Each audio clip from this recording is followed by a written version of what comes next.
வாழைத்தார் ஒன்று பழுக்க ஆரம்பிச்சிருந்தது. இது நாங்கள் வைக்கும்போது பார்த்தோன்னா 1000 காய்ச்சி வாழை அப்படின்னு சொல்லிட்டு தான் வச்சது. ஆனால் 1000 பழம் இதில் இல்லை அப்படின்னாலும் ஒரு 400 பழம்லாம் கண்டிப்பாக இருக்கும். இதில் பார்த்தோன்னா மேலே இருக்கிறது ரொம்ப பெரிய பழமாகவும் இருக்க சின்னதாக வந்துகிட்டே இருக்கும். அப்படிங்கும்போது ரொம்ப எண்டில் இருக்கிறதெல்லாம் ரொம்ப குட்டியாக இருக்கும். அப்படிங்கிறதுனால நாங்கள் தார் பிடிக்க ஆரம்பிக்கும் போதே பார்த்தோம்னா ரொம்ப கீழே இருக்கிற ஒரு 4 சீப்பளவுக்கு வெட்டிடுவோம்.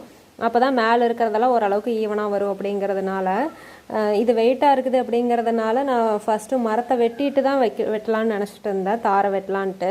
அப்புறம் சரி நம்ம பிடிச்சி தான் பார்ப்போமே அப்படின்னு சொல்லிட்டு நினச்சிட்டு நான் வெட்டினேன். கடைசியில் பார்த்தோன்னா அது கீழே விழுந்ததில் நிறையா பழம் வேஸ்ட்டாக போயிடுச்சு. நேற்று நான் மார்க்கெட் போயிருந்த இடத்துல ஒரு ஃபார்மர் வந்து ஒரு தார் பழம் மட்டும் கொண்டு வந்து சேல் பண்ணிகிட்டு இருந்தார்.